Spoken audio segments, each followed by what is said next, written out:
Welcome to Peninsula Seniors Out and About. We're at the Western Museum of Flight in Torrance. Let's go see what Cindy has for us today. Welcome everyone to the Western Museum of Flight. I'm Cindy Maka, the director. Today's speaker, Christina Olds, is a best-selling author and screenwriter. She's a graduate of Vassar College. She is the daughter of the legendary Colonel Robin Olds, and she has graciously agreed to come and help us pay tribute to her illustrious father. Ladies and gentlemen, Christina.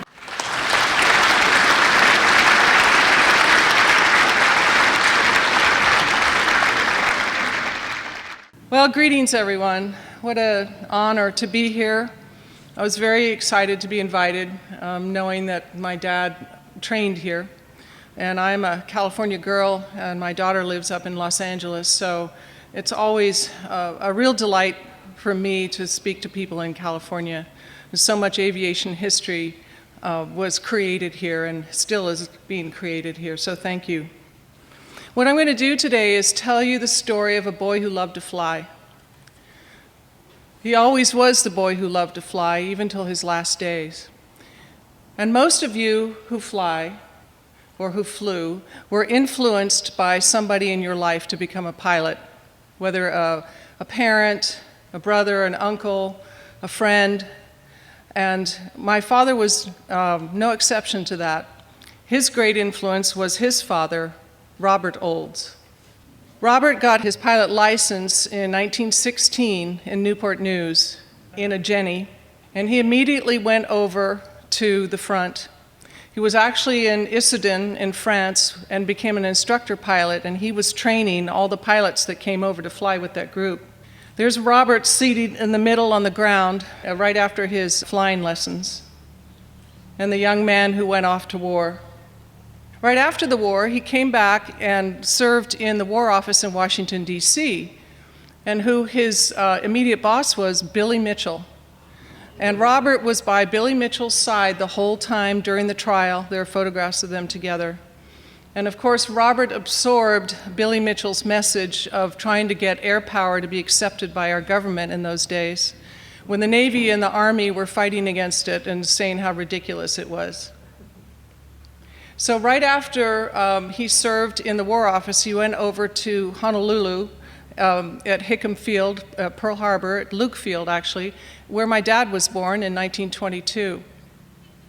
And after that, he came back to Langley Field, where he became the very first commander of the very first squadron of B-17s, including the first one that flew from Boeing in Seattle, and then 12 more followed to Langley. And this is a photo of him standing with his group in front of one of the B-17s. And he had a sort of a personal B-17 that he flew all the time. It was number 10. And he took this squadron back and forth across the country several times and down to South America on goodwill tours, because we were trying to stay very close to Brazil at that time with all the connections to Europe. And it was interesting because there were no charts, flying charts for getting down to South America.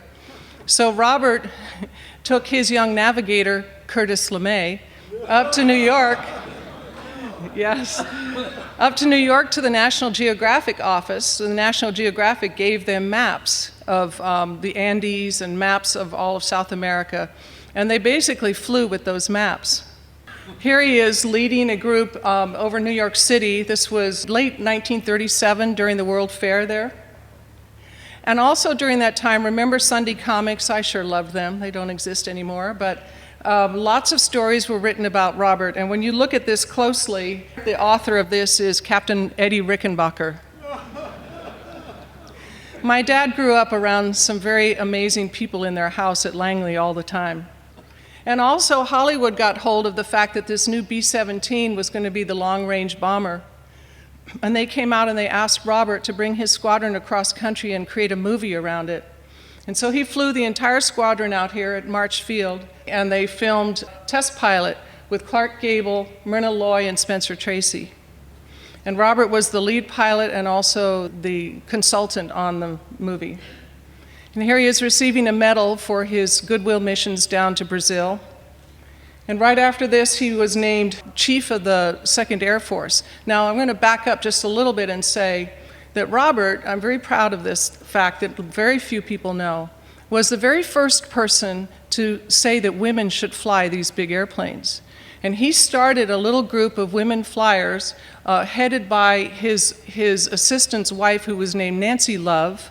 And Nancy Love and Robert formed the first little corps of women pilots. This was before Jackie Cochran got in the act. And when Jackie Cochran came on and influenced Roosevelt to start the Women Air Corps the way she wanted to see it, they merged the two that became the WASPs. So when he was in charge of ferrying all the airplanes that we were building in the States over to Europe, over to the Brits.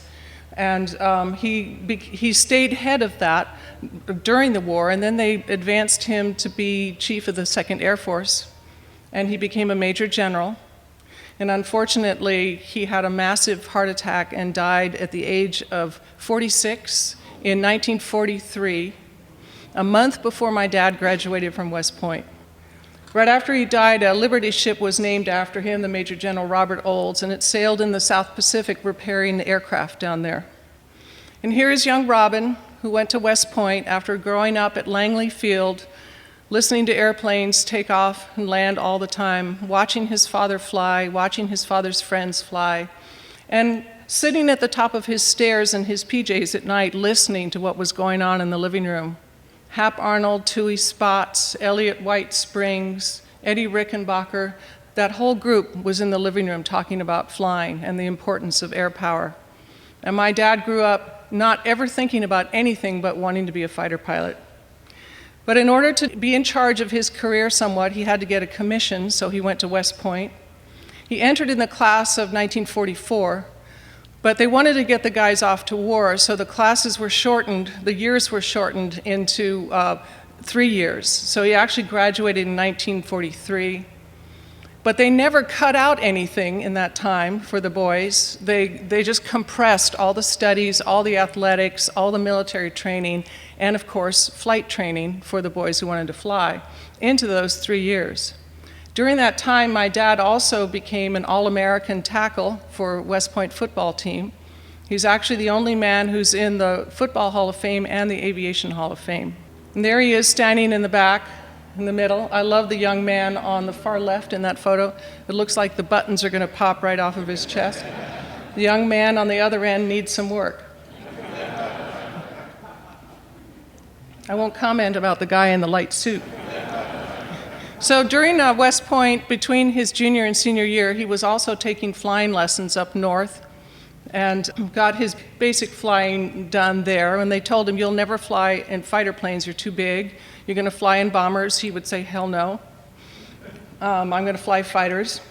And that's Robin in one of those helmets of those days, very different from now. Any of you who have had the privilege of holding on to or trying on an F-22 or F-35 helmet know what I'm talking about. Those helmets are $250,000 to $500,000 each. Incredible. These kind of look like ski goggles, and I think my dad preferred that. So actually he came out here. Now I don't know if this photograph was here, but I know he trained here in the P-38. He trained with a squadron that became the 434 Squadron.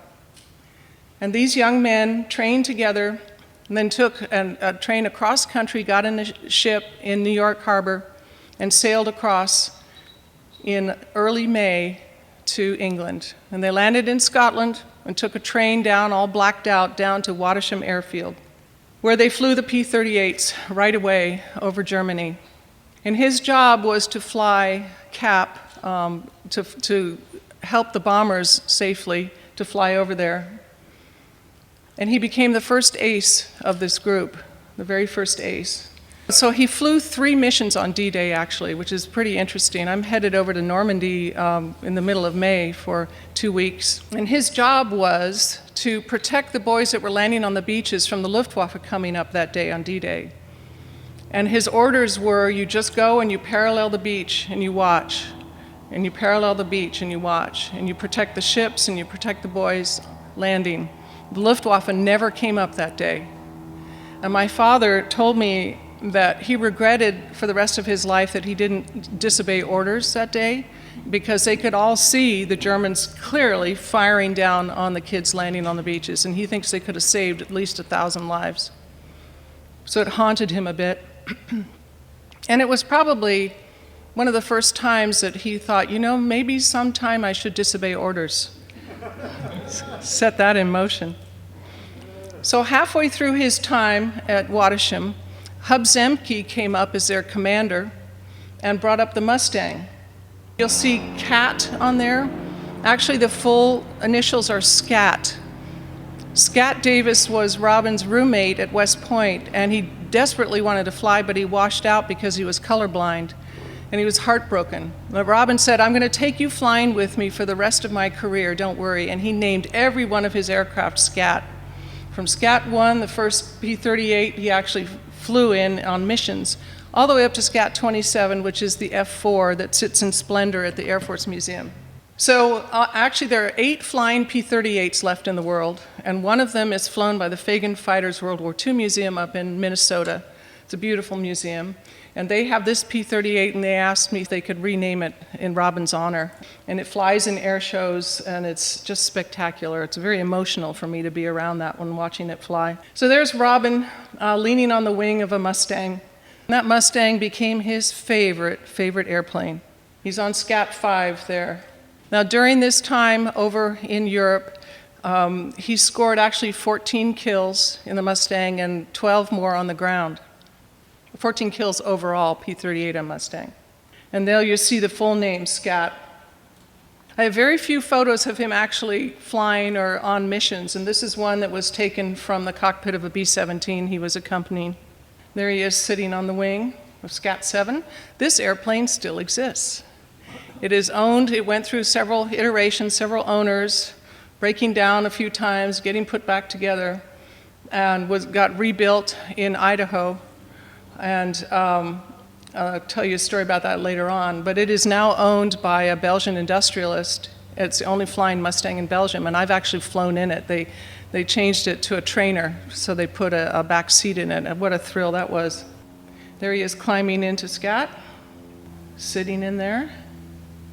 And this is actually Scat 6. There are probably 7 flying aircraft named after him. It's hard for me to keep up, and then many more on the ground in museums. Scat 6 is a beautiful P-51 that's stationed down in Louisiana. And there's Scat 7 in Belgium. I actually took that photograph that day. It's a huge event. My daughter and I both got to fly in it. It was an amazing experience. And so his squadron that went over had 25 pilots when they left here. 9 of them came home. Big attrition rate. And also during that time, their squadron commander was shot down. And at the age of 22, my dad became a major and a squadron commander. 22 years old, sitting in the middle there. There he is as a young major. I have his handwritten World War II diary. A lot of the book is based on pages in that diary, and it's just very emotional to read. I used to travel with it, but it's so fragile now that I just need to leave it at home in one place. So right after the war ended, he came home, and his first assignment was to be assistant football coach at West Point. You can imagine how my dad felt about that. He hung out for about 6 months and then said nuts to this and drove down to the Pentagon, walked into Toohey Spots' office and said, please, get me back flying. I want to fly the new jets. Get me out to California. So he came out here to March Field and started flying the P-80, the Shooting Star. And you can see on the fuselage there, on the nose, there's sort of a handwritten Scat 10. Well, this was when the Air Force was just getting going, and they stopped. They said, no more writing on fuselages, no more naming your aircraft. It belongs to the Air Force. It doesn't belong to you. But my dad always managed somehow to write it, or his crew chief would write it on there. So he started training with this P-80 group, and they flew these jets back and forth across the country, sort of barnstorming. Can you imagine if you're on a farm in Nebraska and you suddenly hear the roar of these new sounding engines coming overhead, and these 4 silver beasts fly over and then land at the local dirt strip? They did it back and forth across the country, and the people would turn out in their cars and horses and getting autographs and taking old photographs. This was the group he flew with, basically, the top 4 pilots. This is the genesis of our Thunderbirds, right here, our Air Force Thunderbirds. And I love this photo. It's not staged, my dad said. We were actually trying to figure out if we could make it all the way to Washington, D.C. and back in time for dinner. I love this photo of him. I'm working on a screenplay right now. There have been several people in Hollywood sort of chasing after it, but I'm having to be really careful based on what I've seen other people do about my dad. So that's going to take some time to come to fruition. But mostly they say, well, who on earth would play your dad? Well, I don't have a clue, because he was 6'2", very graceful in his movements, deep voice, broad-shouldered, chiseled jaw, and just so handsome that it's hard for me to imagine any actor who could pull him off now. He'd have to pull off from age 22 to 45, which is doable, but you have to find the right person. So if anyone has any recommendations, let me know. Now, while he was still over in England with the squadron at Wattisham, Hollywood would always send over movies in the old cans, and they'd watch them in the blacked-out Quonset huts. And he became enamored of this particular young actress named Ella Raines. And when he came back over here to March and was training in the P-80, of course, the young fighter pilots then were the cream of the crop, and everybody wanted dates with them. And he managed to get a blind date with Ella. She had just finished a movie with John Wayne called Tall in the Saddle. She was dating Clark Gable when she met my dad. She dumped Clark Gable 2 weeks later and married my dad 9 months later. They were the Hollywood power couple. Very beautiful. Married in Beverly Hills, February 6, 1947. And before they married, he said, now, Ella, I have to warn you, you're a movie star, you're doing really well, I want you to keep doing movies as much as you can, but I am a fighter pilot.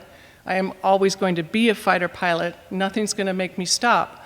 I would love it if you would come live with me wherever I'm stationed, but my career is going to just keep going as a fighter pilot. And she said yes, regretted it many years later, but said yes at that point. And their first assignment after they were married was back over to my dad's beloved England. He loved England so much. Grew up reading King Arthur and his knights, so that was deep in his heart. And he was invited to be the very first guest commander, American commander of RAF Squadron 1 at Tangmere. And here he is in front of this squadron, and all of those airplanes lined up behind. And he had a magnificent year there, and they loved him so much that RAF Squadron 1 has a Robin Olds bar at their base in Lossiemouth, Scotland, and I took my daughter there this past year. And the whole thing is about Robin still, which is quite an honor. But he loved it over there. But right after Tangmere, they sent him back to the States to be the base ops commander at Pittsburgh. This is my father's quintessential I hate a desk job face. He hated desk jobs, of course, as any pilot would. And one of the reasons he hated it was because he was told he had to file reports every day in great detail about everything that was going on the base. And he said, well, sir, there's nothing going on the base. Well, you still have to report. And he said, all right, I will. So this piece of paper that's in front of him, I actually have in my files at home.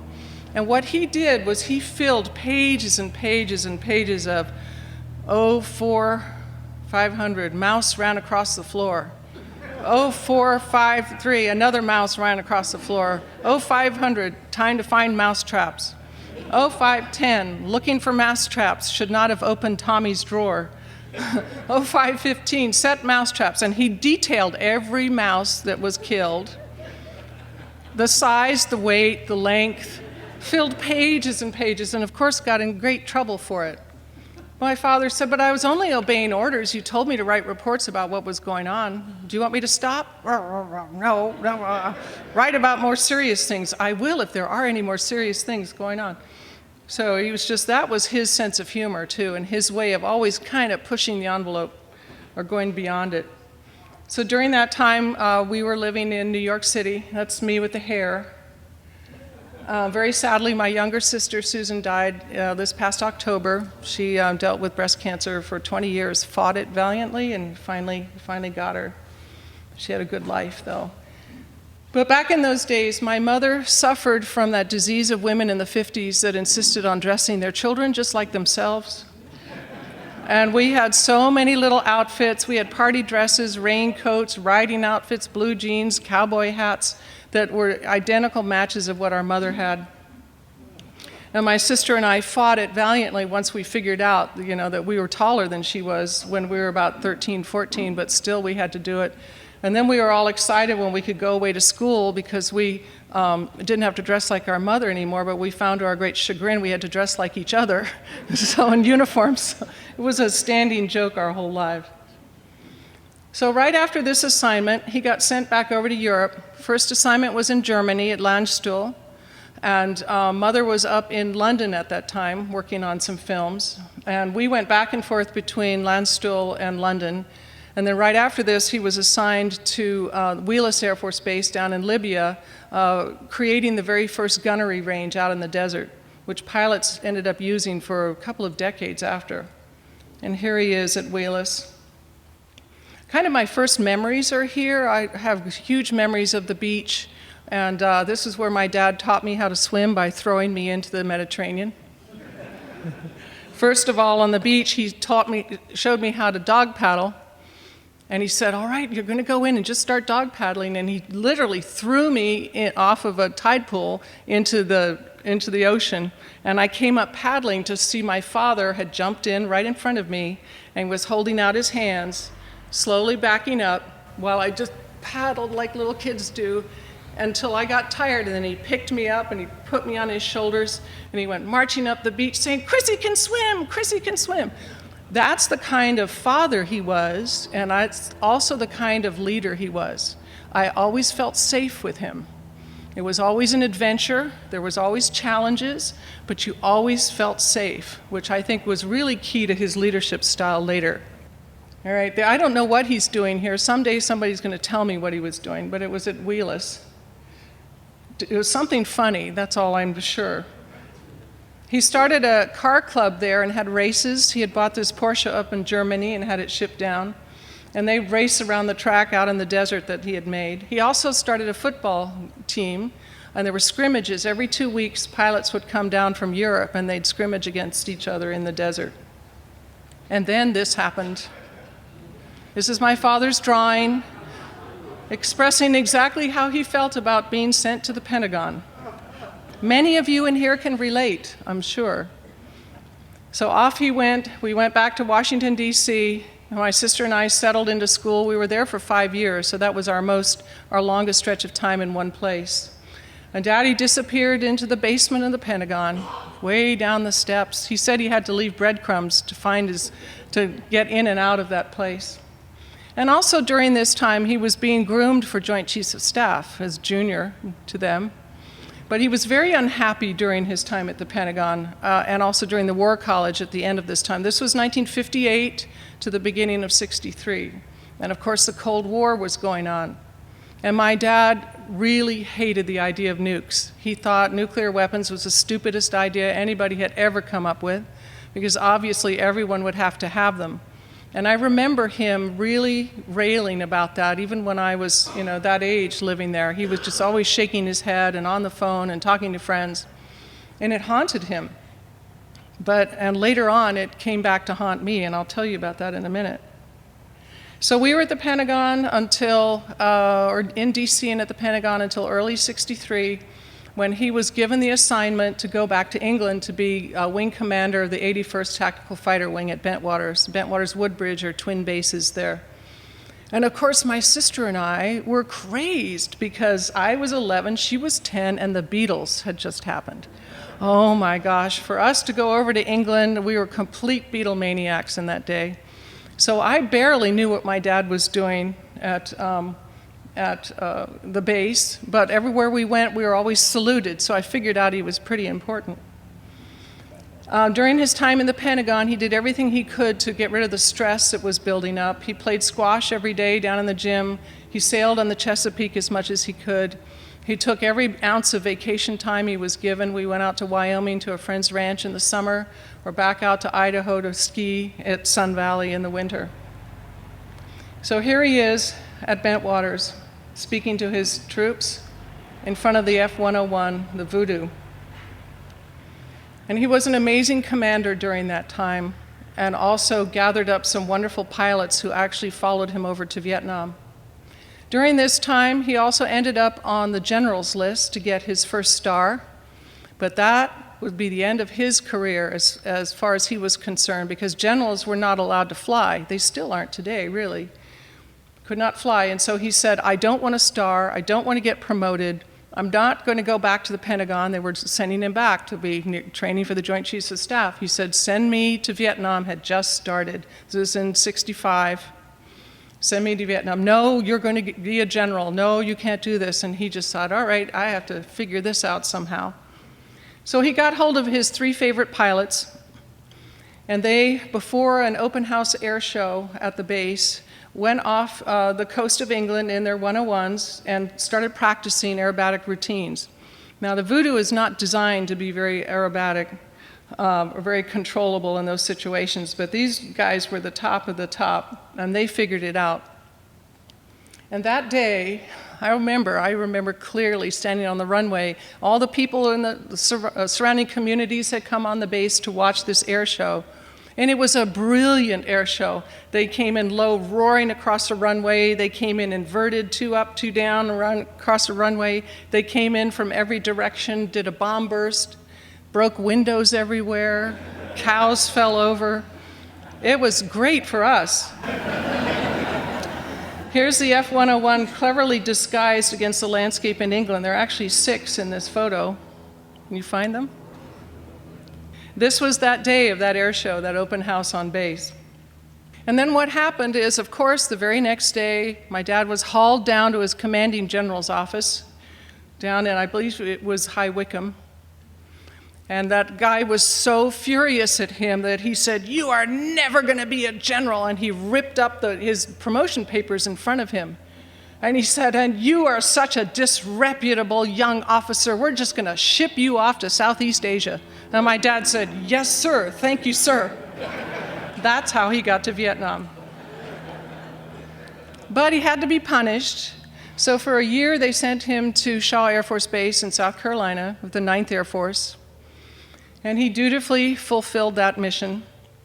Oh, I need to back up and tell you about the nukes. So people have asked me, did anything strike you when you were writing the book that shocked you? And I said, yes, there was one thing that I didn't know about until I started doing deep research through all of his files. And I had 8 boxes of his files and papers and documents. And I realized that I had never known what his mission was at Bentwaters. The mission of the 81st TAC Fighter Wing was to go drop the bomb on Russia if that red phone in his office and the one we had at home rang. And so I was stunned to learn that my father, who hated nukes so much, was still such a devoted officer that he was going to follow orders. But the way he followed those orders, as was told to me by people who served with him, my dad never told me this, was that he's told everybody, I'll be the one to go. I'll be the one to go. None of you are going. I'll take that first flight in. Because, of course, it would probably be a one-way mission. And so it was very clearly known by all of them. And Robin kept a live nuke loaded in the 101 on the runway, ready to go, in case it ever happened. I'll tell you what, I loved my dad, I respected him, but my respect for him just skyrocketed when I learned that. Because to fly a mission in the face of a duty that he didn't agree with, but to go first, just that's who he was, truly is who he was as a man. So here's the 101's information above the airfield. During his year at Shaw, he also got to train in the F-4, came out to Davis-Monthan in Arizona and trained how to fly. He'd never flown one, of course. But he was well trained by the time he landed at Ubon in Thailand. And he arrived as a 45-year-old full-bird colonel, fully seasoned combat pilot who hadn't flown any combat since World War II. And of course, all the young pilots that were there had flown a lot of combat by the time he got there. And they were very disgruntled. Morale was incredibly low. Planes were being knocked down all the time. The 105 was suffering losses, huge losses. They were knocking down F-4s. They were knocking down bombers. because all of the missions had been planned on desks in Washington, D.C. and sent over.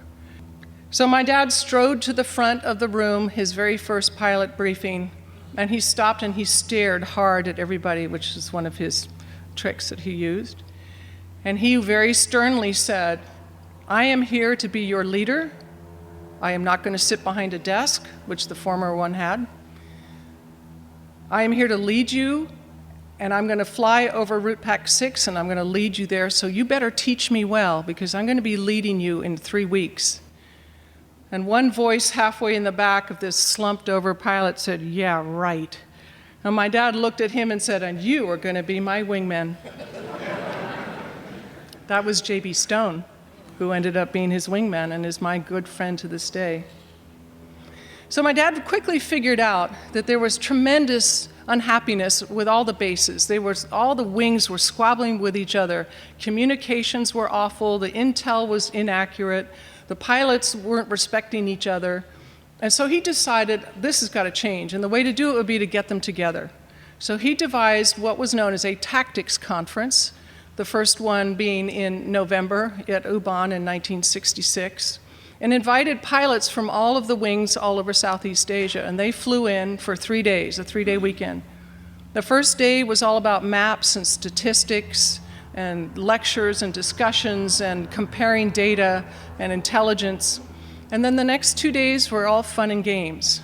The officers' club at night, 3-legged races during the day, mud wrestling, trying to lasso an elephant. They had an elephant on the base. A lot of drinking. But by the end of that weekend, all the pilots knew each other. They had played together and studied together and drank together in the O Club, and it was a team. The morale shot sky high. Right at the end of this time, in early December, Chappie James came over. Now, Chappie James had been my dad's vice wing commander at Bentwaters, and he came over as the vice wing commander at Ubon, too. Now, Chappie was a great guy.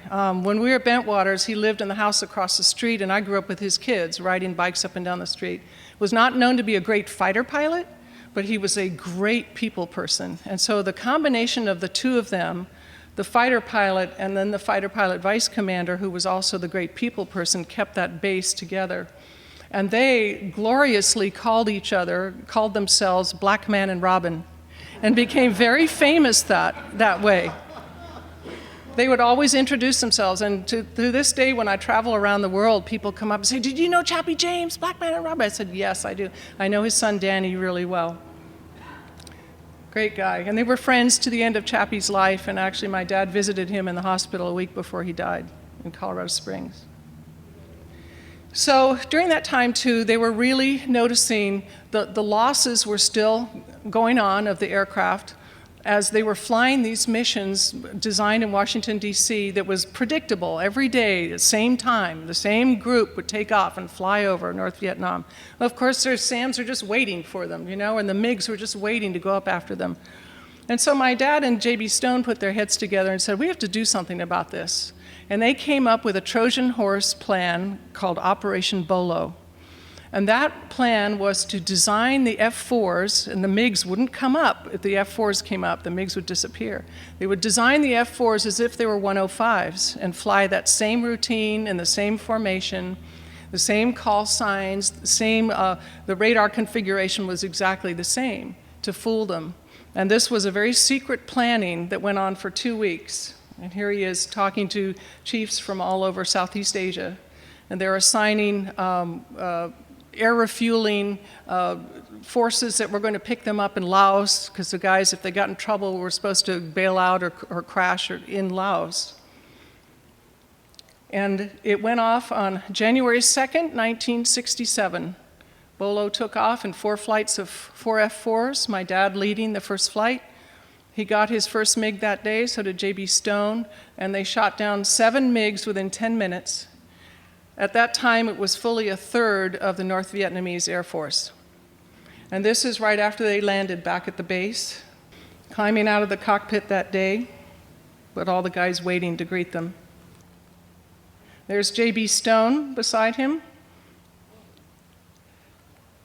and Robin going off to meet his commanding general, General White, who was there at the time. J.B. ran and changed into his party suit. my dad was still there in his sweaty flight suit and the G suit all together. And there ensued a great celebration, as you can imagine, in the O Club.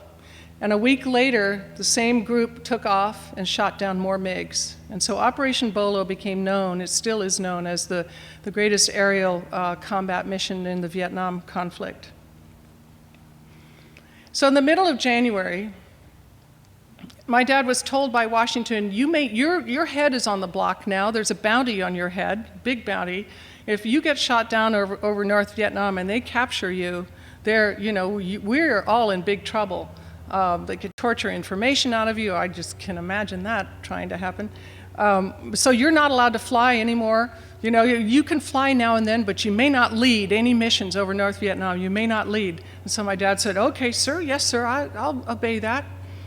So what did he do? He didn't lead. He flew number 4 in the lead group. They called him boss. He never had a call sign like most people. He was boss. And he was still leading the group. And halfway through January, as he was getting all this hubbub from Washington, he decided he had to do something in retaliation. So he started growing this mustache. And he grew this mustache, and he grew this mustache, and it grew and grew and grew, out of limits this way, out of limits this way. And as you know, the boys now, you can't grow them out of limits, but every March, the Mustache March happens, and all around the world right now, fighter pilots are growing their mustaches. They start March 1st and go all the way to March 31st, where they shave them off, and they have competitions to see who has the best one. I go around and judge them. Unfortunately, it's pretty pathetic, but it's great fun. I take a magnifying glass and a little ruler, and I see, I go up close. They choose the best one from each squadron. Even the ground crews get in on it. And I really, get to hand out certificates of could be most improved, not a hope in hell, things like that. It's really fun. And this mustache has its own Wikipedia page, a Mustache March. And this was Robin Old's single-digit salute to Washington, D.C. The more they told him to shave it off, the more he grew it. And so all the troops got to know that Robin had their back. Robin was going to lead them and lead them home safely, and he wasn't going to do what Washington told him to do. So he revised all the tactics and the flight patterns and how all the business was done on the base. And I heard just 4 years ago, somebody came up to me who served with him there and said, do you know that he also got rid of all ranks? Everybody was first name basis on the base. Talk about creating a team. If you're Tom and Joe and Bill instead of sergeant and colonel and major. So my dad was really loved by the men who served with him, and it's because he was a very personable guy. He loved meeting people and talking to them. And the first thing he'd do at every base where he went, he'd throw his bags down in his BOQ room and go out and meet everybody. He'd go in the hospital, he'd go in the BX, he'd go in the barbershop. He would take a 6-pack of beer out on the flight line in the middle of the night to the kids working on the jets and sit and talk to them. He'd find out where they were from and what their parents' names were, what their birthdays were, and he would say, I've got your back. You come to me with anything you need or any problems you have. What supplies are needed, you don't need to go through a chain of command. Just come, you can leave me a note, you can wait outside in my office if you're there, you come in and talk right to me.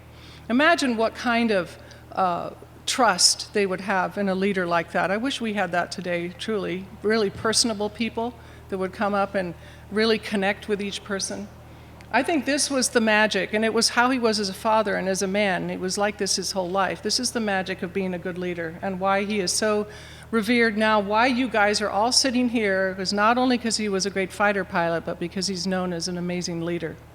He also had a wicked sense of humor. He had this monkey, and he loved to put this monkey in pilot rooms when the pilots were out on a mission. He'd just throw the monkey in the room and close the door. Well, these are very destructive little beasts. They would tear everything apart. The pilots would come home to find excrement smeared on the walls and their flight suits in tatters. He also loved taking it into the O Club, where he would set it loose behind the bar, where it would run up and down and knock the bottles off. run up and down the tables and stick its fists into people's drinks or eat all the peanuts. And the little Thai waitresses would run screaming and swearing in Thai out of the O Club. Well, one day when he was on a mission, his pilots got hold of this monkey and put it in his trailer and closed the door. When he got home, he had no spare flight suits left. He had to actually borrow Chappie James flight suits, which was bigger on him, until he could order more because they were ripped to shreds. The monkey ended up in a zoo, the local little zoo, the very next day. Here he is having a staff meeting on the hood of his staff car with Chappie. And also my dad loved to have his hands in all the operations. He was always in the map room, always looking at photos, always looking at intel, always learning everything he could and planning the missions with the guys. And I can really relate to that because when I was a little girl, before I could even see out the window on the car, he would have me reading maps, telling him which way to turn. All right, Chrissy, should I turn right here at Smith Street? No, Daddy, no, left. Are you sure? Left, right? And the car would go like this. But he loved maps so much, he taught me how to read them when I was teeny weeny. And it really carries through when I see the photos like this. He was also well respected for his deep knowledge of history of warfare. He knew battles from the ancient Egyptians all the way through Europe and in China and Asia. And he learned a lot of battle techniques through that. Here he is going out for a mission with one of his favorite groups, Satan's Angels. That's actually the F-4 that's in the Air Force Museum right now, celebrating after another victory. So the official count is 4. He got 4 MiGs. If you got 5, you were sent home, big parades, you were an ace and the whole thing. And he did not want that. He did not want to get sent home. He didn't want to leave his men. He wanted to stay there and fly. And so what he did when they told him, you get number 5, you're going home, he said, okay, I won't get number 5. And he would get his wingmen to get the MiGs that he spotted, or send up guys with this group of MiGs, and he would hang back a little bit. But we know he did get 5. The myth is 7, but we do know he did get 5. I had 2 witnesses that told me about it, and they tried to get him to confirm it that day, and he refused. So he got number 5 less than halfway through his tour there. Here he is celebrating again. One of his favorite backseaters, Steve Coker. There were press all the time at Ubon now when he started to get really famous. Reporters were everywhere. Another group of his favorites. Now there are 3 men in this photo, especially the one right beside him named Bill Kirk, who were pilots with him at Bentwaters. That followed him over to Vietnam. He's painting another star for a downed MiG on his aircraft. This is a wonderful lithograph by the aviation artist Robert Taylor of the low-level strike on the steel mills. Very spectacular painting. There was a basketball-sized hole blown through my dad's wing. He was leaking fuel all the way back and landed bingo back at Ubon. Here he is standing in front of Scat 7. Now, when I talk in museums, this is always kind of a funny part. We know that museums like to make planes all shiny and new, which is understandable. Paint them, make them all pretty. But there are those of us who wish they would leave them all battle-scarred like this, the old warriors representing, what they went through. So when this F-4 was put in the Air Force Museum, my dad begged them to leave it just the way it was, but they didn't. And it's all shiny and new. But it's beautiful and it's spectacular. And the inside of the cockpit, which I've been able to climb up into, is just the way it was, all dinged up and battle-scarred and shredded fabric and worn leather, and it's amazing. Actually, if you go on their website, they have a 360-degree view that you can use your computer and look 360 degrees inside that cockpit. So there he is with his group, and of course you're not supposed to sit in the engine intake of an F-4. But he was with Robin, so he could push the envelope a little bit. Meeting with a Thai official. He made great friends with the Thais who were in charge of their military there and also the commanders in the villages. Now, I'm going to let this next series of photos scroll by without me talking because this is my dad's last day at Ubon, his last mission. Also, when you've served a year, you're supposed to go home. It was the end of his year. But also, if you've flown 100 missions, you're supposed to go home. So the way he got around that was to go in the ops room at night and erase missions. He had erased, if he was up to 82, he would erase it down to 75. If it got up to 89, he'd erase it down to 79. And he kept doing that through the final months there until the last day he filled in all of his missions, and he had flown 152 combat missions as a full bird colonel at the age of 46. So this was his final day. He had to leave and come home. And I can only imagine what was going through his head as he was leaving his men and his command. And the base was crawling with photographers and reporters that day, following him around. And so I'm just going to let the next group of photos scroll by without speaking, because the photos tell the story.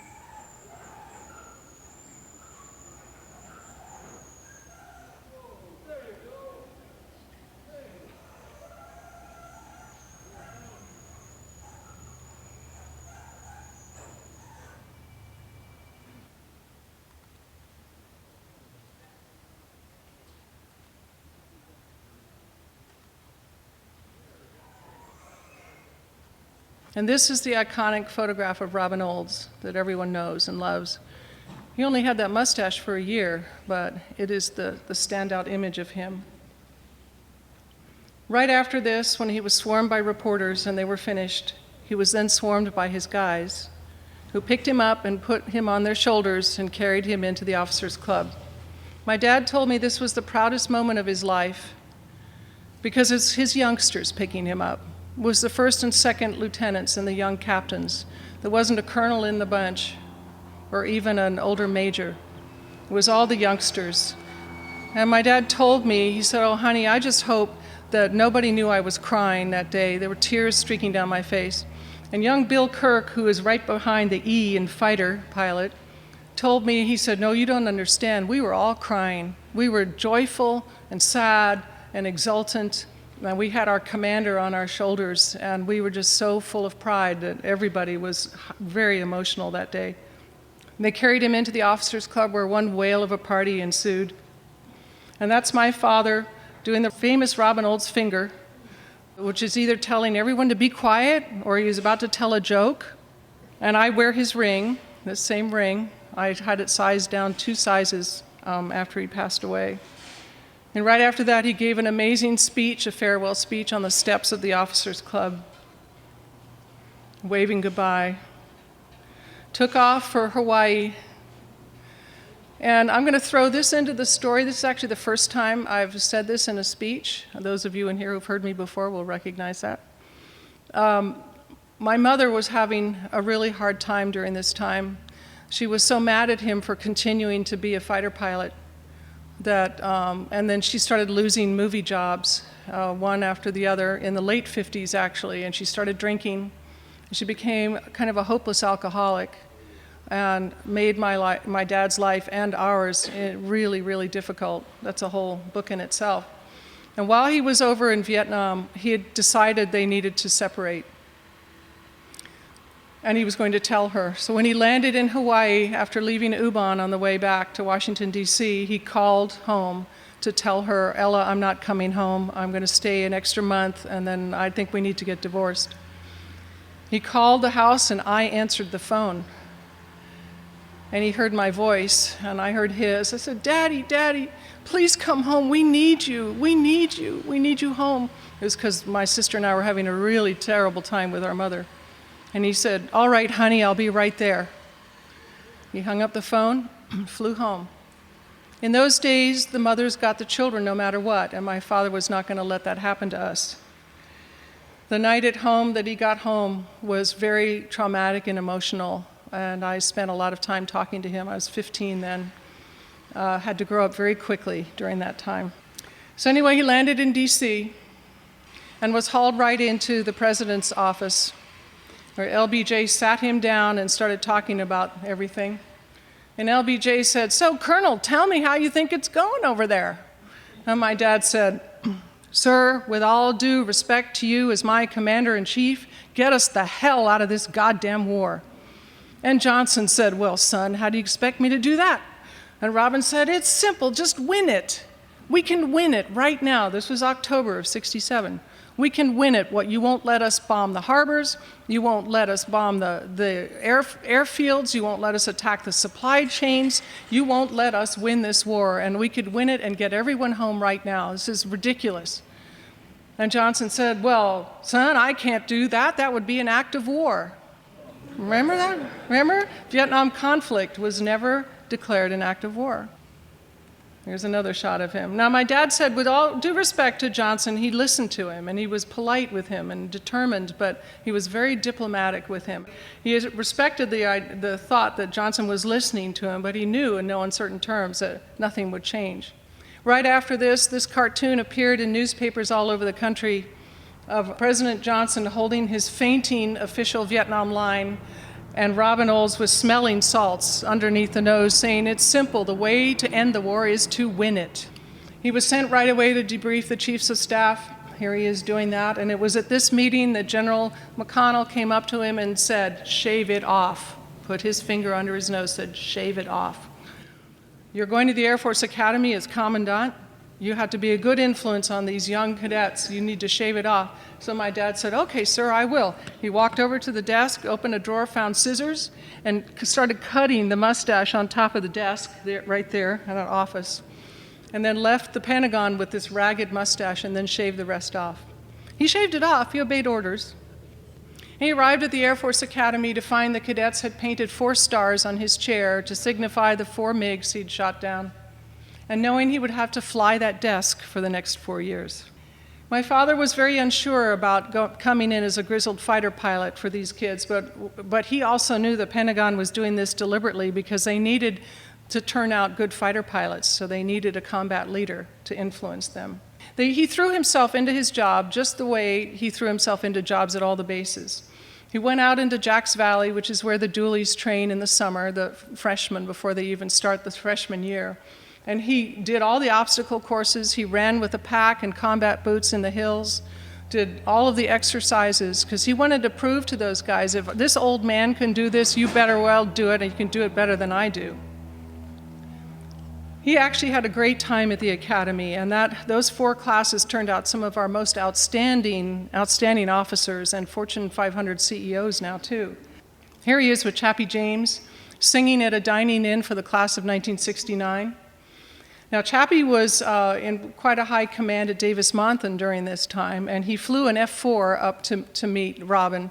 And his intention was to fly from Davis-Monthan to fly over the Air Force Academy and show off a bit on that F-4 over the grounds. My dad found out about that, and he got hold of his own F-4 and met Chappie, surprised him over the grounds, and there ensued the damnedest dogfight anyone has ever seen over the United States Air Force Academy. Then they landed and changed into their mess dresses and came to the dining in. Both of them had amazing singing voices, and so they would lead everybody in song. Here he is telling one of his jokes. Now, he also did his best to travel around during his academy years to talk to the general public about why we needed to get out of Vietnam, why the things were being planned in Washington, D.C., the truth wasn't being told. Everyone was blaming the military those days. You guys remember that. And nobody really understood that it was all coming from Washington, D.C., that why we were still in the war. So he did his best to travel around and speak about it, got in a lot of trouble for it. And he also had to become a general during this time as commandant, so he accepted his first star. And there he is at the academy. Right at the end of his time there, he was told, "You're going to go on back to the Pentagon, or you're going to go on to another staff job." And my dad said, "Take my star back, give me my wings back, and send me back to Vietnam. I want to get everybody home." This was 1971. Need to get our boys home safely. And they said, "No, you're never going back to Vietnam. We're not giving you your wings back. That's it." And so they assigned him to be Inspector General of the Air Force, stationed out here at Norton Air Force Base in San Bernardino, which is a job he did for 2 years. And he was so unhappy in this job And during that time, except for the few times he got to fly out to different bases and they would get him in airplanes, get him up. In fact, they got him up in an F-4. Joe Kittinger was the commander of the 8th Fighter Wing at that time, and got Robin up to see if we could get more MiGs. We don't know. People have said, I know he got 10. I said, there would have had to be witnesses who are silent or dead now if that were true. So he spent his time there at the academy and then retired 30 years to the day of his West Point graduation, June 1st, 1973, and headed back to Colorado because he had fallen in love with the little mountain town of Steamboat Springs where we all skied during his time there. And he grew his mustache back. This was Christmas of 1974. I was home from college, and he grew that mustache. A lot of it was gray. And it was a beautiful mustache. But by the end of the first ski season, and those of you who are skiers know what happens when you ski with a mustache, snot drips down and freezes. You had icicles hanging off of it. And he just said, this damned thing, I just don't want it anymore. And he shaved it off. And that was the last. And during his first couple years at the Ed Steamboat, he skied, he rode horses, he fished like crazy. He was known as the old man of the mountain. If any of you are familiar with the great aerobatic pilot Sean D. Tucker, Robin taught Sean Tucker how to ski in powder. Sean's a good friend. He went over to Switzerland and skied a lot. I took this photo of him catching a 25-inch rainbow. He went around and started visiting his friends, never lost touch with his friends. And during this time, too, he started accepting invitations to go speak to pilots at graduations and reunions, which of course upset my mother. And they ended up separating in around Thanksgiving of 1975 and got divorced, and she moved back out to California to get back into acting. She had a few jobs, and then unfortunately passed away in 1988 from throat cancer. So here he is again with his youngsters. He traveled everywhere he was invited, and look at the number of mustaches in that group. Would go around to bases all over the world and get everybody inspired and talk about his exploits and theirs and learn what they were doing. And I love this photograph. This is a very special photograph to me. This is Robin at the end. Right next to him is Bud Anderson, who's still with us. Bud is a really good friend of mine. He lives 30 miles away from me. We go to air shows together all the time. I just went to his 97th birthday party. Any day now. Oh, he is so precious. So Robin, Bud Anderson, and then the civilian is Jim Laurier, who's a brilliant aviation artist. Next to him was Gunther Rahl, and then Tex Hill, and then Chuck Yeager. Gunther Rahl is a Luftwaffe pilot that flew against my dad in World War II. They figured out when they met at the Air Aces convention in the late 80s that they had been in the same battles, flying against each other in World War II. They became the best of friends. Gunther would come to Colorado and stay. Daddy would go to Germany and stay with him. They would take off skiing in Switzerland. In fact, the day after my dad died, the phone rang at the house, and I answered it. I could hear long distance, and it was Gunther Rahl saying, "I will miss your father so much," and he was crying. That's the honor of fighter pilots. It's the honor of military men and women all over the world, really. It's a huge family. So amazing. And there he is. He did get sneaked back onto several flights wherever they could get him into flights. The old man. There he is in the middle, that white hair, that bald head, about to have another flight. And they had the convention of air aces all the time. And in this group is Gabby Gabreski, Joe Foss, Robin Olds, Bob Hoover, and Tex Hill. And the gentleman, Skip Lehman, on the far, is the organizer of these reunions that happened every year. And it was always in different locations, and all these guys would get together. In fact, one very famous gathering was down in Georgia at a private airfield where they had several Cessnas and T-6s and all kinds of aircraft lined up. And the guys would take off and dogfight over the fields of Georgia and fly together in formation as best they could. Quite a time. My dad would always go to these without question. He would come home to Steamboat, drive from Denver Airport 3 hours to Steamboat, do his laundry, unpack, repack, get back in the car 3 days later, and take off again somewhere around the world. And there he is, the weekend that we put SCAT 27 in the Air Force Museum. This was a 3-day party. It was during this time that I got a flight in the Wright B Flyer. It was wonderful photographs. My eyes are like this. This was the first adult party I took my daughter to. She'll never forget that. Here he is leading the gang in fighter pilot songs as usual. Now, I grew up learning all these songs. I can sing the Balls of O'Leary, which doesn't go over very well at Air Force bases now. The guys are like, because they're not allowed to sing those songs anymore, but I sing them without changing the words. I'm sorry. As well. Oh yeah, there's Bob Hoover behind him, and actually Chuck Yeager is right on the other side. And so in the early 90s, this gentleman in Idaho got hold of this old Mustang that needed a lot of repair, traced the tail number and the serial number, found out it had been flown by Robin in World War II, called him up and said, "How'd you like to fly your Mustang again?" Oh boy, of course he would. He said, "Well, that's great. It's going to take me a year to put it back together. That'll give you enough time to get your private pilot's license." Oh, my dad said, "What? I don't need a goddamn private pilot's license. No, I'm not going to get it." "Well, I'm sorry, sir. The FAA says you must have a private pilot's license before you can get in this aircraft." Rah, rah, rah, rah. So he ended up taking pilot lessons in Steamboat and got his license within 2 weeks. 4 years ago, I was at a talk in Las Vegas, and this gentleman came up to me and leaned over the table and said, "I was your dad's pilot instructor when he got his pilot's license. I literally had to throw away a pair of pants." Now I know how he got his license in 2 weeks. So there he is, that day, about to fly the Mustang. This isn't the Mustang, it's another one. But there were photographers swarming all over this little airfield. And there he is in the Mustang flying over Indiana. And that is one happy boy. That is one happy boy. He sat up in that cockpit for a lot longer than they wanted him to stay up in there. And he said, "Honey, what I was doing was I was trying to unscrew the clock so I could take it with me." They never got it, though. And there he is. This was Reno Air Races 2001 with Mustang Miss America on one side and an F4 pulled up on the other. And he was inducted into the National Aviation Hall of Fame in 2001. That was a huge event in Dayton.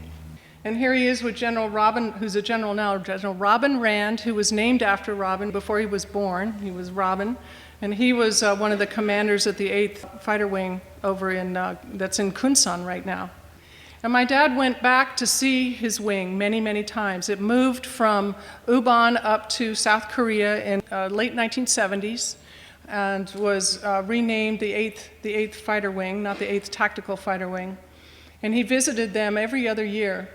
And it's an amazing place. I got invited to go in 2015, and I went over to visit. And the Robin Olds room is full of his memorabilia. In fact, his combat socks are framed. It's filled with his memorabilia. And we renamed the main avenue to Olds Avenue. That whole base is about Robin. It's called the Wolf Pack, as he named his boys. Right before Bolo, he said, "Go get 'em Wolf Pack," in honor of Hub Zemke's Wolf Pack. And it is the Wolf Pack ever since. And the sign of the wolf is on the tail of all the F-16s. The sign of the wolf is on the rug in the lodge. The Wolf Pack wheels is the bus system there. Everything is the Wolf Pack. It is known as the premier fighting wing in the world right now. And between Kunsan and Osan, the other base, these two wings have been the ones responsible for protecting South Korea and all of Southeast Asia from the North Korean onslaught if it happened. They trained every day. Their motto was, "Be ready to fight tonight." They had airplanes loaded with the missiles already, sitting on the flight line, and it is battle ready. That whole place is battle ready. I had to train with them one day, putting on all the hazmat suits they have because chemical warfare was part of the real threat, the missiles in North Korea loaded with chemicals. Amazing, very amazing place. I went back in 2017 for Robin Olds Day on his birthday, and I'm going back next year. And this is a photograph they staged in order to influence North Korea about, you don't want to mess with us. These F-16s also include the ROK Air Force, the Republic of Korea, South Korean Air Force that were lined up with them and live on the base with them and train with them. And of course, my dad kept in touch with all of his great friends. Here he is with Tex Hill. And everywhere he went, and this is at Oshkosh Air Show, the pilots would gather around and listen to him. There was always groups just always huddled around him wherever we went. When we went to parties, the first line around him would be women, because he was very charming and very flirtatious and lovely to talk to. And behind the first line of women would be all their guys trying to get his attention and talk to Robin. But at air shows, it's the guys who are sitting there talking to him. He graciously signed anything that was put in front of him, never charged a penny, unlike some people that I won't mention right now at air shows. And these weren't even done by him. These were done by other artists. And then I moved from California over to Colorado back in 2003, and I lived in Breckenridge, which is 100 miles south of Steamboat Springs, because it was dangerous if my dad and I lived in the same town, because we partied too much together. So I would go up. He said, "Come on up for the weekend, honey." "All right, Daddy, I will. I'll bring my powder skis." He said, "Yeah, it'll be really fun just to ski with you. It's been a while." I said, "It's been a while because every time I come up, there's always pilots all over the place, who want to ski with you." He said, "No, nobody's coming this weekend." I'd get there, and there would be 10 sleeping bags on the floor. "Chris is cooking dinner. What do you want? Spaghetti? Breakfast, pancakes." And it was great, great fun, though. It was great fun. So we loved hanging out together. And that's J.B. Stone on the other side of me, and he still lives between Colorado and Texas. Just a great, great friend. And here's my daughter, Jenny, who had her first Mustang ride at Oshkosh in 2005. These are wonderful memories. And right after she came out of the Mustang, he put a silver like this one, exactly like this one, a sterling P-51 around her neck, which she wears to this day. And this is little baby Jenny when she was 6 months old. He was such a great grandpa. She's his only grandchild. That was me in his arms when I'm about, 8 months old. Look at those biceps. And there's baby Jenny when she was 4, making sure Grandpa was covered with stickers for Christmas Day. And at his 75th birthday party, which I threw a surprise party for him when he turned 75. And that's the last photo of the two of them together. This was in July of 2006, right before he was diagnosed with congestive heart failure. And there's Jenny, the week we spent in Belgium flying in the P-51, and she goes with me. She was with me at the RAF in Scotland last year. She goes with me as often as possible because this is her legacy to carry forward. There's my sweet sister Susan, myself and my dad, 4th of July, 2006, taken by J.B. Stone at my apartment in Vail. This is the last photo of the three of us together. And it was 3 months later he was diagnosed with congestive heart failure. And I quit my job in Vail and I moved in with him. I was his only caregiver for the last 6 months of his life. We had an amazing time. I dragged his oxygen tank everywhere, and our mission during the week was to go find the best Bloody Mary in town. And always parties would gather and people would gather. He'd still go up and putt on the putting green. He was a terrible golfer, but he loved it so much. I think that's in my DNA. I'm a terrible golfer too, but I love it. And he just had a wonderful 6 months. We had pilots come in from all over the world, letters and telegrams and emails flooded into his house. I have binders filled with all of these. And he was stunned because he thought people had forgotten about him. And he thought that people never understood what he was trying to do and what he was all about. But he found out differently right before he died. So he had a very peaceful passing on June 14th, 2007. We had a couple of his favorite fighter pilot buddies in the house, some local friends, his 2 cats and a dog in the room on the bed, and he just went to sleep. His last words were, "I love you, thank you for taking care of me." And he started to tell a joke, and then he fell asleep. And 8 hours later, he'd never woke up again. So I started planning this massive funeral at the Air Force Academy. He was supposed to be buried at Arlington, and he said, "Hell no, don't get me in Washington, D.C. near the goddamn Pentagon. I need to be in the mountains. Take me to the mountains." So I planned at the Air Force Academy. And his ashes, 75% of his ashes are in this urn that I made from bits and pieces that were in his house, this beautiful bronze eagle. It was the 30th of June, 2007. We had an incredible flyover. We had Mustangs, we had the Colorado National Guard, we had an F-4 chasing a MiG, the MiG that flies in the west. And then we had 4 ship of 4 F-4s that came up from Holloman and Tyndall. And this is my dad's headstone. I had put part of the pilot's hymn on there that says, "Dancing the skies on laughter-silvered wings," which describes him perfectly. And every time you go to the Air Force Academy, you can easily see his grave, because there are always bottles sticking up. You go and you drink a toast to him. If there's take a bottle with you. If there's an empty bottle, you replace it. And you drink a toast and you throw a nickel on the grass, save a fighter pilot's ass as it goes. And even in the snow, you can see the grave. And people come from all over and they send me photos and they all stand and salute and sing fighter pilot songs and drink a toast to him. So during the day of the funeral, the day before actually, the lead pilot called me, E.T. Murphy was his name, and he said, "Chris, I want to do something a little different tomorrow when we do Missing Man. Normally Missing Man, number 3 takes off, kind of like this." He said, "I'm number 1 and I'm going to pull up. Do I have your permission?" I said, "Absolutely you do." So when those 4 F-4s approached from the south over the cemetery and E.T. Murphy pulled straight up, the gasps behind me in the audience were amazing. And one guy behind me said, "Lead is gone. My leader is gone." And E.T. pulled straight up into the sun and disappeared. He just kept going straight up until he completely disappeared. That night we had one whale of a party. These guys had rented out an entire hotel in Colorado Springs, and everyone showed up in flight suits, and we were still partying at 6 in the morning. I set to work starting to write the book, gathering all his memorabilia together, and started organizing all the research. And in February, in 2008, I was in the middle of writing the book. I was exhausted, and a group of his fighter pilot buddies came to Steamboat and said, "Don't you want to throw the rest of his ashes off of his favorite ski run?"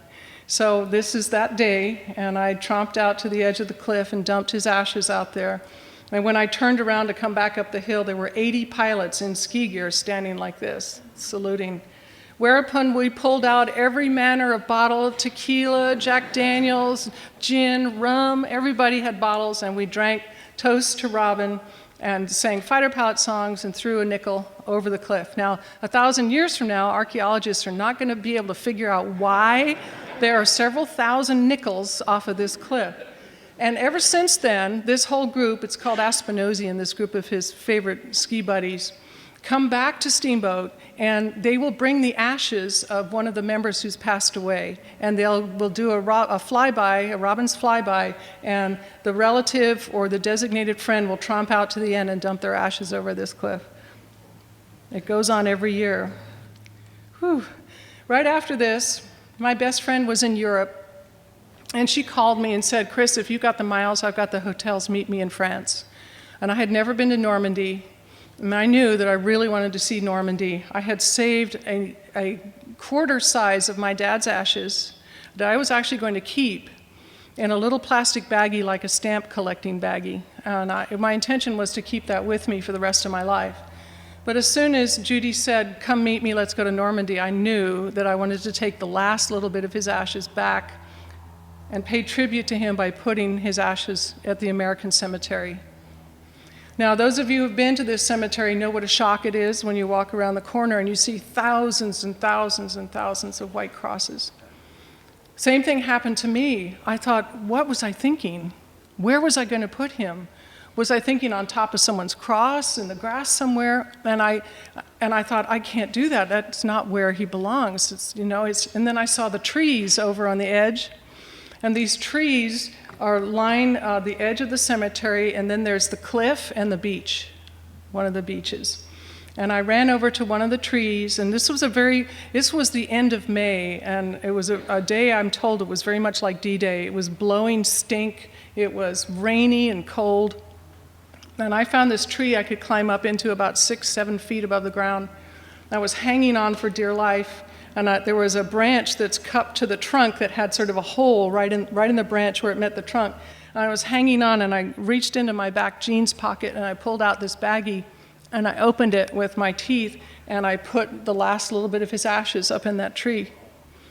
Put the baggie back in my pocket, slithered down in the rain. Now, what I did not know ahead of time, because I'd never been there, is the American Cemetery plays our American national anthem on their carillon bells at close of business every day.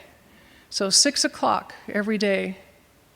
My feet hit the ground, and all of a sudden I hear our Star-Spangled Banner on the carillon bells and the pouring rain, and I was already a mess, and I just started crying more.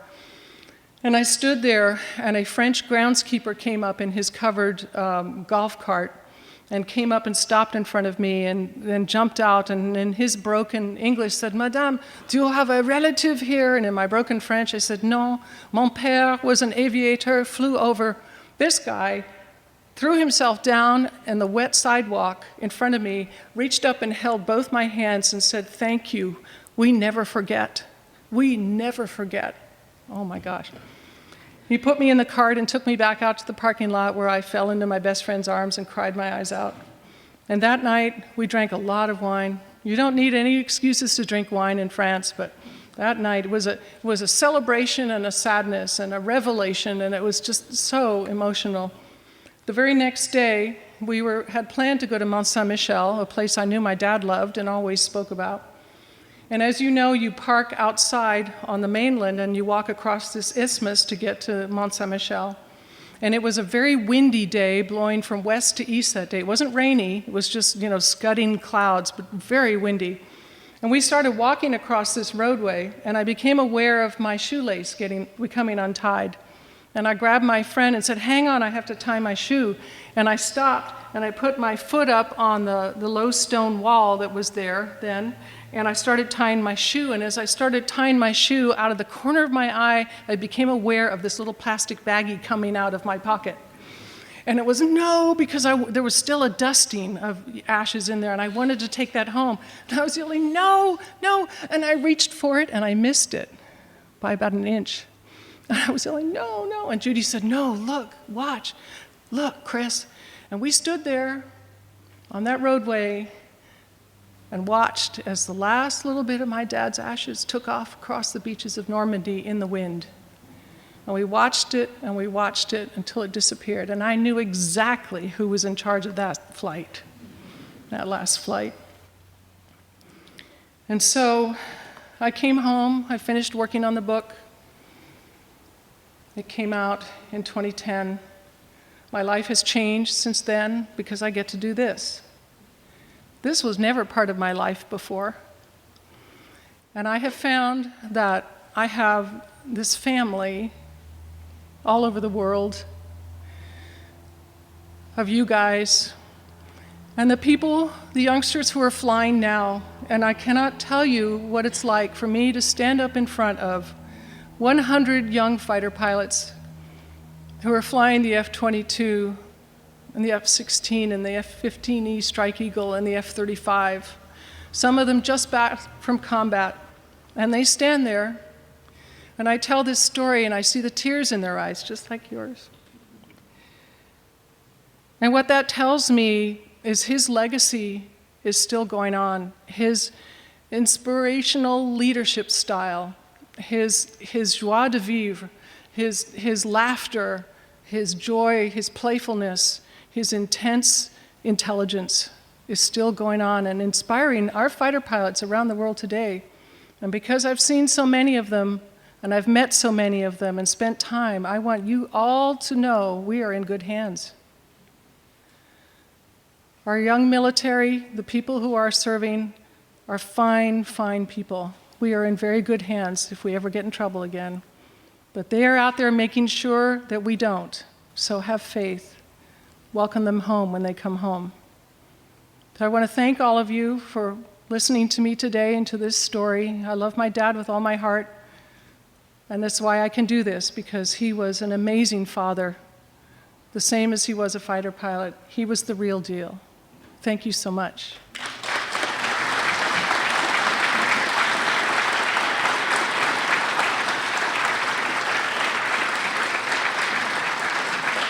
Oh, thank you, thank you.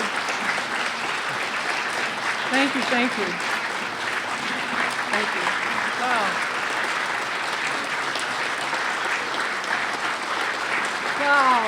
Wow.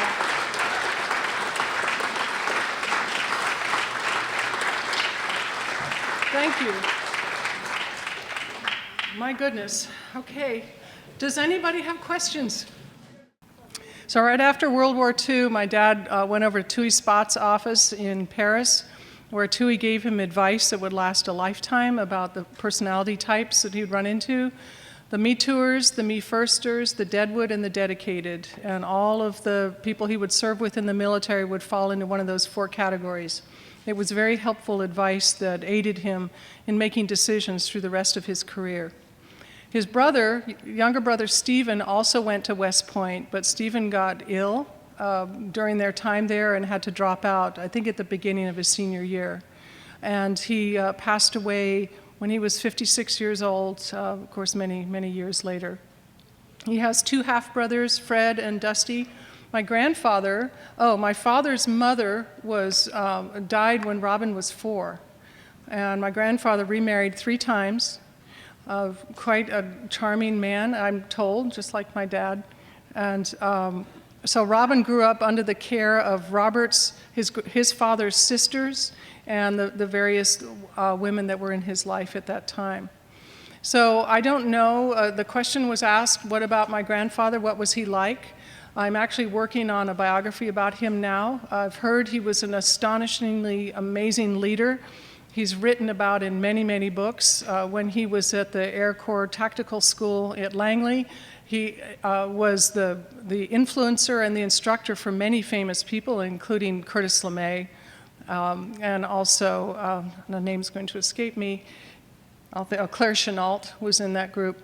And he was quite the leader. He was known to be very exact and a great pilot. And I'm enjoying researching him and writing as much as I can about him.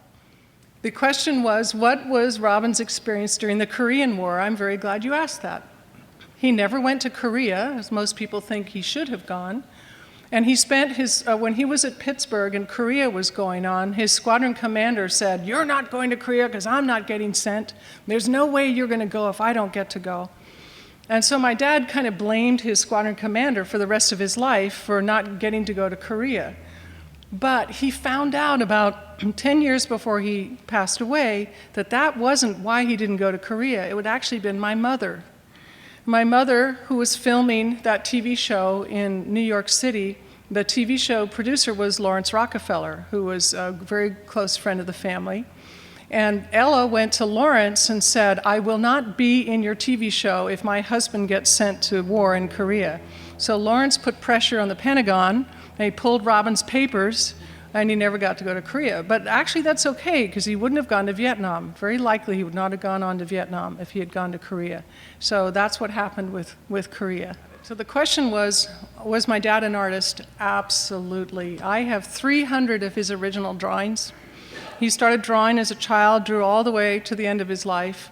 Many amazing drawings done during World War II, most of them politically incorrect, several salacious, which is a word I like, and they're absolutely wonderful. He was really talented as a caricature artist, and I'm gathering those and trying to figure out how to publish them in a way that pilots can see. And I'm working on that right now, but yes, I would love to see that. I'll recognize his style right away, and he usually tucked his initials RO into part of it. The question was, did he face Soviet pilots over North Vietnam? Absolutely.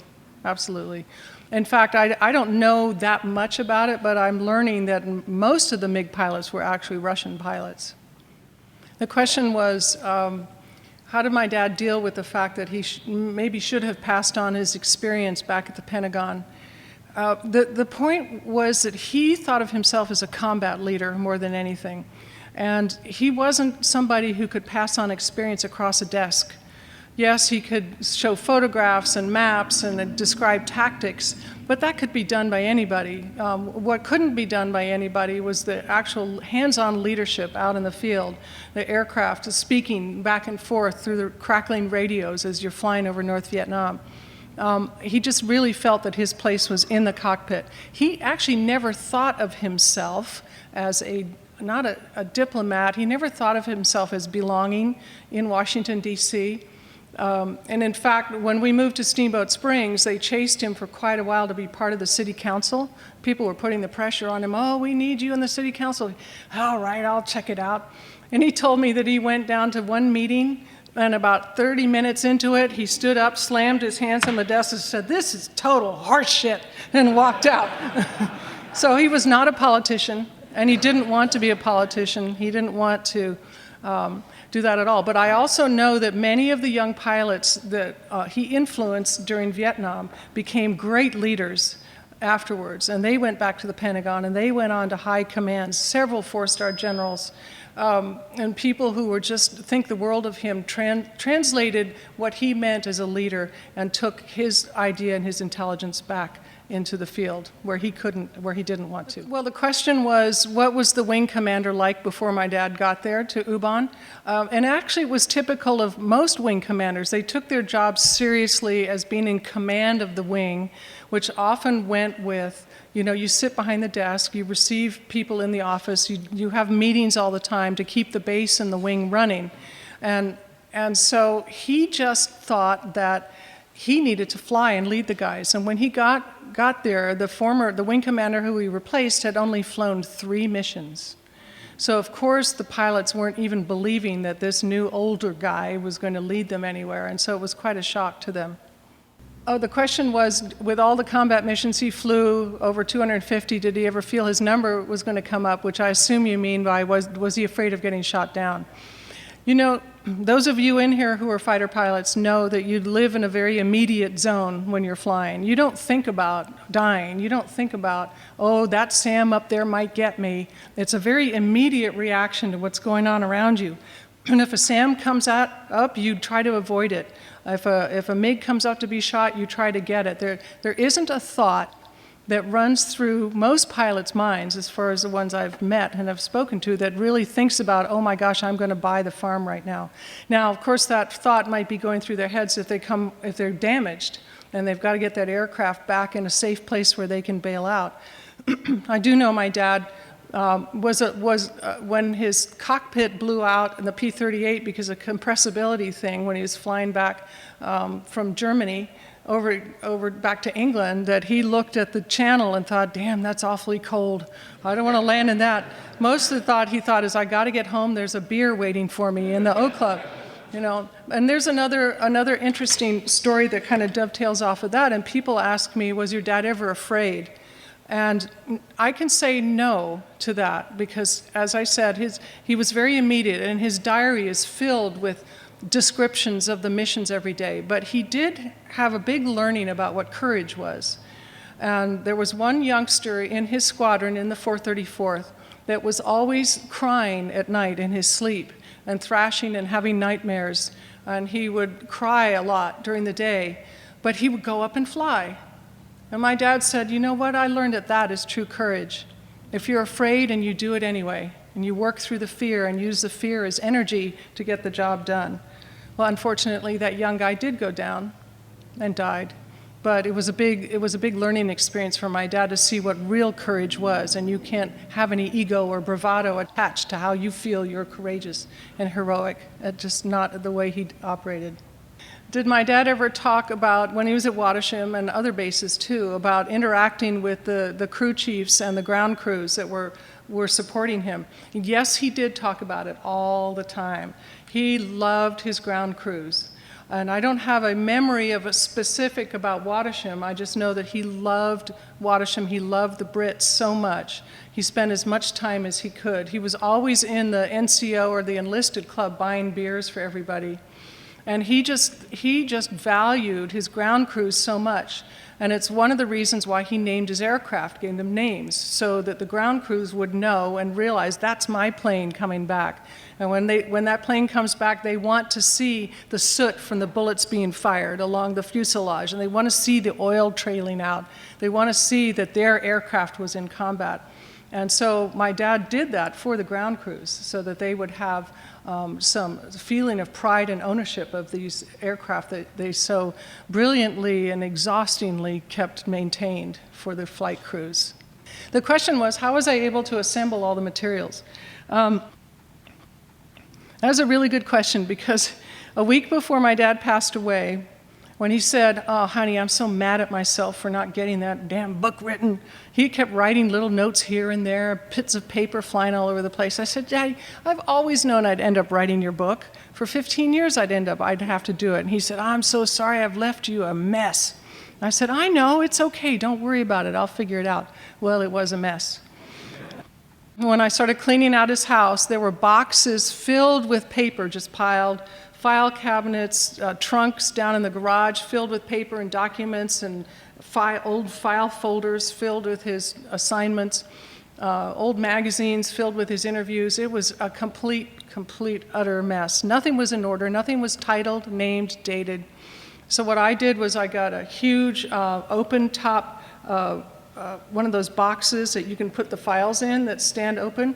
I got 3 of them, and January 1940, February 1940, March 1940, I named every folder, and I just sat down day after day. It took me 6 months, 5 months, and I pulled out a piece of paper, tried to figure out where it was from, and put that in that folder. Tried to figure it out, put that in that folder. And I did that for 4 or 5 months. I actually left 2 boxes undone because I had to start writing the book. And so when I started writing, I would just, in chronological order, I would pull out that pile of papers and make notes from everything that was on that page. And at the end of that big file, if the stories fit together, then I molded a story around it. And then I was guided a lot by his military bio, which listed every place he was at a certain time, and also his letters, his personal letters, and his diary. So it was an amazing feat. I was very driven during that time. I quit my job. My relationship with my boyfriend broke up. I lived totally alone. I had friends come knock on my door to make me go hiking once a week.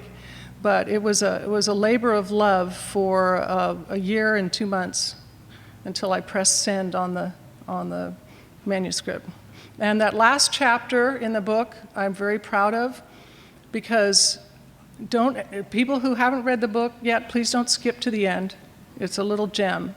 I knew how the book was going to end the week before my dad passed away, when he woke up one morning in his room, called me into his room and said, "I have to tell you about this dream. Sit down." And he put my hand, and I sat by the side of his bed, and he said, "I fell asleep and everything was black. And I couldn't feel my way out anywhere. I couldn't feel my feet on the ground. I put my hands out. I couldn't find walls. And then all of a sudden, this little drop of light fell from the ceiling and fell into a black pond, and the light rippled out like this, and then it got lighter and lighter and lighter and lighter, and then it got all white, and I woke up." He said, "Honey, I know I was going somewhere. I just know I was going somewhere. I have to know where I was going." And it was right at that moment I knew how I was going to end the book. And that image stayed with me for the next year and a half until I wrote that final chapter within 12 hours with no editing. So it was an emotion. I felt like my dad was sitting right on my shoulder the whole time I was writing. And I think he's still there. He's definitely with me all the time. He loves this stuff. He loves seeing these guys. Sometimes I think that this jade in his ring is like an eye through which he's looking at everybody. The question was, do I have a favorite Black Man and Robin story? It involves those framed combat socks that are in the room at the 8th Wing in Korea. My dad, I guess, as pilots are sometimes very superstitious about what you're wearing, what you carry with you when you're flying, who you say goodbye to right before you get in your aircraft, how you touch your aircraft. There's all these traditions that go on. And my dad loved these combat socks of his, which apparently never got washed. And he would take them off and put them in his desk drawer. Chappie, who was a wonderful organizer, and part of what Robin wanted him to do was, you help me keep this place organized. I need your brain that helps me keep it all organized. So Chappie would do that very brilliantly, until one day Daddy came back and right to go on a mission and opened his drawer, and his socks were gone. And he said, "Chappie, "Get in here! Where are my socks?" "Well, boss, they're old and crusty, and, you don't need those damn socks. I threw them away." "You what?" So he made Chappie go get them, retrieve them. And they had photographs of the two of them taken with Robin holding up the socks and Chappie going like this. It was really funny. And they told that story about themselves, too. And the socks are framed in that frame, and the story's written out underneath it. They loved each other, though. They joked around so much. Oh, my God. Oh, my gosh. Chappie was a great guy. The question was, is there any more to the story about the broken glasses in the club? Well, as most of you know, when pilots get together and drink, there's a lot of shenanigans happen, a lot of games, a lot of destruction of furniture happens. And at one particular base where he was, actually probably more than one, this happened. They broke a lot of tables and chairs in the club one night, and the club manager got on them the next day and said, "You can't break any more chairs, you can't, or you'll have to pay for them personally. No more chairs broken." And it went up to the wing commander at that time and said, "Robin, you're a bad influence. You have to stop wrecking the furniture. At least move the furniture aside and don't break it when you're doing your silly MiG sweep," or whatever, what they were doing. They'd all line up at one end of the room and go crashing across. So my dad said, "Okay, I won't break any more furniture."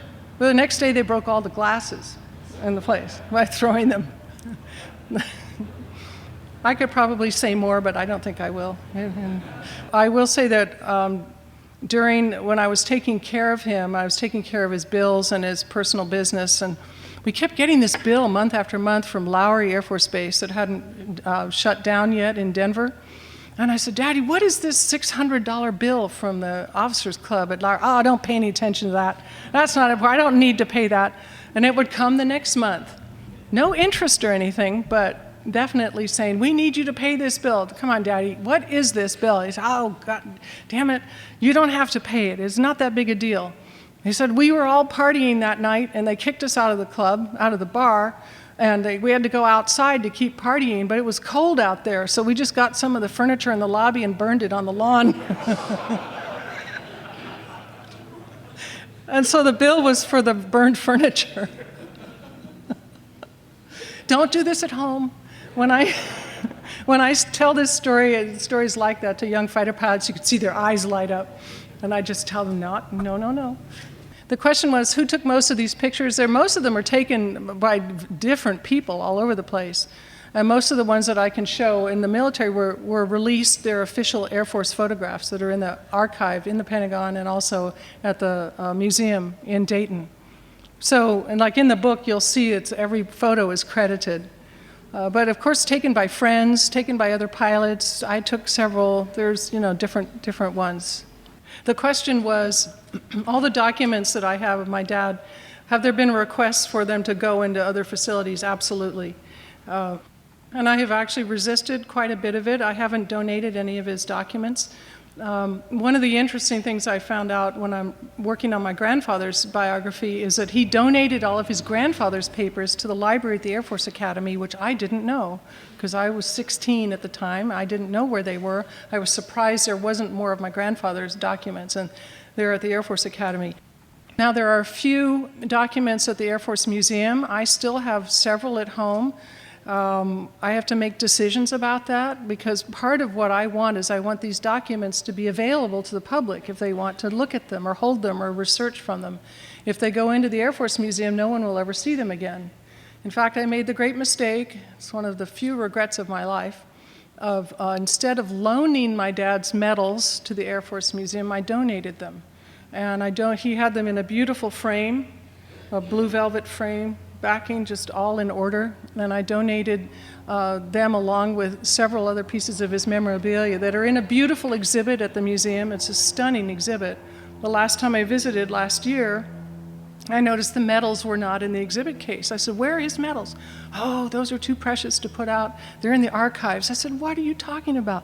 They took me down in the archives and they opened the drawers, where I found that each medal had been taken out of the frame, was sitting in its little box with its beautiful certificate in drawers, never to be seen by the public again. And then I spent over a year trying to get them back. And then I was told, sorry, the wording on my donation was not loan, it was donation. So that's where they are. And that really gets me a little mad. The question is, am I holding back any stories? And my answer is, we don't have the hours, the days, and the weeks that it would take to tell those stories. And there's still some people alive that I'm not going to tell the stories on them. I could point fingers at about 3 individuals, and you're not going to hear me say that because some of those people are getting sued by other people, so I'm not going to go there. The question was, have I interviewed any people that served with him? Yes, several. I interviewed Bill Kirk, who was a good friend of mine. He passed away last year. I interviewed Dave Waldrop, and in the story in the book about the F-105 that's shooting down the MiG that my dad witnessed, that was Dave Waldrop flying the 105, and we actually were at a party together in Steamboat Springs, each drinking wine, and he's telling me this story, and I'm madly scribbling on napkins and anything I could find to get his story down, and when I pulled it all together and sent it to him, he said, "Oh, you nailed it. That was it exactly." So yes, I've spoken to several. The question is, did my dad bring any stories of combat back home, because you're not supposed to talk about that? My experience was that he talked to me a lot. Probably not about specifics right after Vietnam, because I was young. I was a young teenager. But he was very open about speaking to other pilots, and every time I'd see him at air shows surrounded by guys, he was telling those stories very, very openly. I also think that there's a great reticence in combat veterans to come home and talk about their experiences with their families, because how can you share an experience like that? When you are in a team working together to save your own life and each other's lives, you get this camaraderie and this deep emotional connection of being in the moment of an experience so huge. There is no way to tell your family back home when they're sitting in front of the TV, eating Kentucky Fried Chicken. It's just not going to happen. I think that's a lot of why guys don't talk a lot when they get home. And unfortunately, that means their families don't really understand what they went through. I think that has a lot to do with the PTSD, is that the guys can't talk about it and can't share those experiences except with other people who are in the same situation. So my dad spoke to me quite a bit, though, and especially as I got older in my 20s, he would describe a lot of stuff. Where would you find the story about Dave Waldrop flying the 105 shooting down the MiG? And it is in the book. The question was the Air Aces episode that's been airing quite a bit in the last 3 or 4 years. He asked me if I was disappointed in it, as many people are. Yes, I was. J.B. Stone and I had no idea that they were going to go that route with the story. They really misrepresented Robin, I think. The actor was very skinny and short. The worst thing was wearing his hat sideways, which absolutely drove me crazy. I remember throwing things at the TV. And the story was kind of skewed and shanghaied by one of the writers in that, giving more credit to a gentleman in the story who didn't have the job that he described as having in the planning of Bolo. And so it's not loved at all, really, by fighter pilots, but it is appreciated, as I hear in all my travels, by people who really like the story and they admire my father for what happened during that time. And I'm just really glad they show a brief few seconds of the actual guy at the end of it, so you can tell that Robin Olds was not that actor with the hat that was on crooked. Thank you for watching Peninsula Seniors Out and About. I'm Betty Wheaton. See you next time.